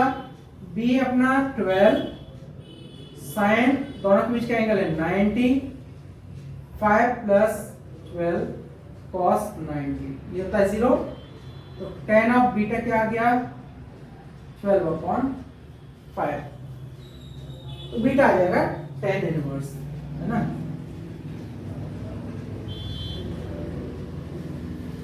क्लियर? अगर बच्चों पूछा जाए कि एंगल फ्रॉम एक्स एक्सिस कितना है ना, तो हम उसमें ये रिजल्टेंट निकाला है ए से, ए का जो एंगल वो ऐड कर देंगे, है ना। तो हमें angle of resultant from X axis मिल जाएगा। क्लियर? बच्चों इस तरीके से आप वेक्टर के क्वेश्चन लगा सकते हैं। कुछ और क्वेश्चन मैं आपको करा देता हूं, है ना। देखिए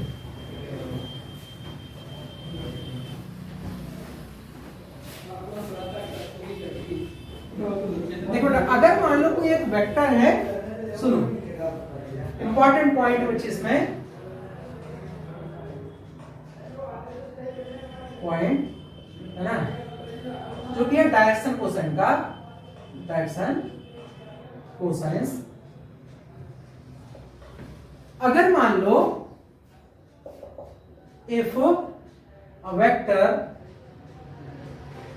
ए, क्या बचे? ax i cap plus ay j cap plus az k cap makes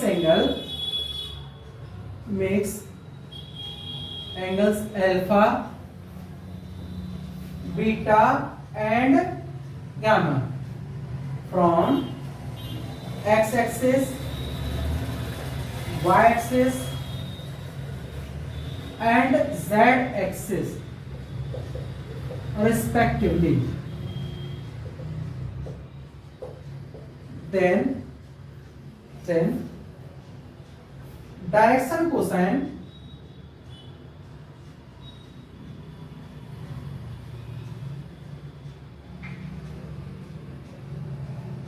along x axis है ना, ये होगी बच्चे cos ऑफ एल्फा, ये आता है ax अपॉन a।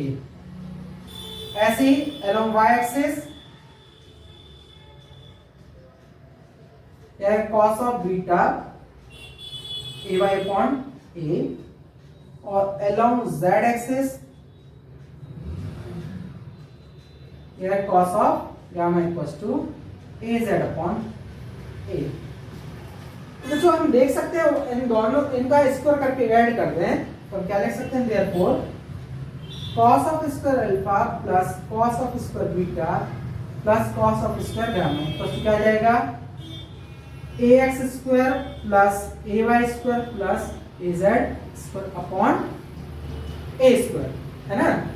तो ये देगा हमें cos square alpha plus cos square beta plus cos square gamma equals to 1, है ना, क्योंकि अंडर रूट ए स्क्वायर आएगा कितना, ax square plus ay square plus az square, तो इसकी वैल्यू a स्क्वायर होगी, कट गया। सिमिलरली देखो ये जो cos स्क्वायर अल्फा है इसको हम लिख सकते हैं, हमारे पास क्या होता है sin square theta plus cos square theta equals to 1। तो cos स्क्वायर थीटा क्या लिखा जा सकता है, 1 माइनस sin स्क्वायर थीटा। तो यहां हम क्या लिख सकते हैं, 1 minus sin square alpha plus 1 minus sin square beta plus 1 minus sin square gamma equals to क्या 1। तो आ जाएगा 3 minus 1 equals to sin square alpha plus sin square beta plus sin square gamma, है ना। बच्चों यहां से रिजल्ट क्या आ जाएगा, sin square alpha plus sin square beta plus sin square gamma equals to 2, है ना। ये चीज हमें पता होना चाहिए।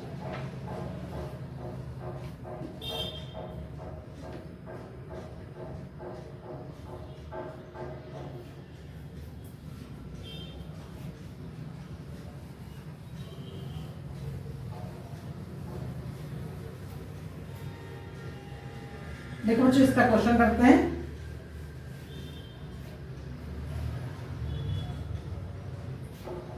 Find direction cosines of vector i cap plus j cap plus √2 k cap, है ना। तो हम क्या बोलेंगे, देखिए अगर ये वेक्टर a है कितना i plus j plus √2 k cap, बच्चों मॉड ऑफ ए कितना आ जाएगा, ये आ जाएगा √1 का स्क्वायर प्लस 1 का स्क्वायर प्लस √2 का स्क्वायर। तो बच्चों मॉड ऑफ ए आ गया हमारा √4 दैट इज 2। अब हम निकालेंगे cos ऑफ एल्फा, ये आएगा ax अपॉन a, तो आ जाएगा 1/2 cos beta ay upon a 1/2 और cos gamma az upon a, तो cos ऑफ गामा आ जाएगा √2/2 दैट इज 1/2। बच्चों ये हो जाएगी इसकी डायरेक्शन कोसाइंस।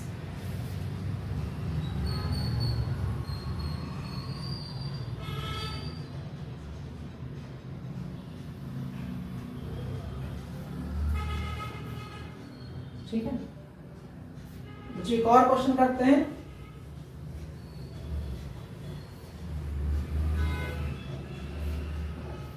देखो if vector A equals to 2i cap plus j cap plus k cap and vector b I cap plus 2j cap plus 3k cap represents adjacent sides है ना of a parallelogram है ना। आपसे पूछेगा find its area, क्या पूछा गया? Find its area. बच्चों लास्ट क्लास में बताया था मैंने एरिया ऑफ पैरेललोग्राम क्या होता है? Mod of A cross B. एक साइड अपनी ये है, दूसरी ये है, इसका क्रॉस प्रोडक्ट करके मॉड निकाल दो, है ना। तो सबसे पहले हम ए क्रॉस बी निकाल देते हैं। आई कैप जे कैप के कैप, तो यह है 2 1 1 1 2 3, तो यह आ जाएगा ए क्रॉस बी कितना, यहाँ आई कैप करेंगे माइनस जे कैप कर देंगे प्लस के कैप। आई कैप के टाइम में इसका क्रॉस प्रोडक्ट होगा 3 माइनस 2 और जे कैप में क्या होगा 6 माइनस 1, के कैप में होगा 4 माइनस 1। बच्चों आगे I cap minus 5 J cap और प्लस 3 के कैप। तो बच्चों this is A cross B, है ना। इसका मॉड कर दो, आएगा 1 का स्क्वायर माइनस 5 का स्क्वायर 3 का स्क्वायर, तो जाएगा बच्चों 1 plus 25 plus 9 that is under root 35 units area, इसलिए उसका स्क्वायर।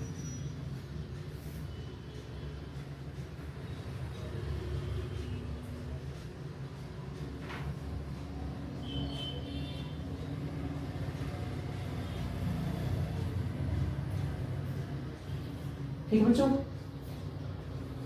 इस तरीके से हम क्रॉस प्रोडक्ट भी निकाल सकते हैं, डॉट प्रोडक्ट, एडिशन, सब्ट्रैक्शन, है ना। बच्चों नेक्स्ट क्लास में आगे के टॉपिक करेंगे, ठीक है। आज के लिए सफिशिएंट है, नेक्स्ट क्लास में मिलते हैं बच्चों। Okay, thank you very much.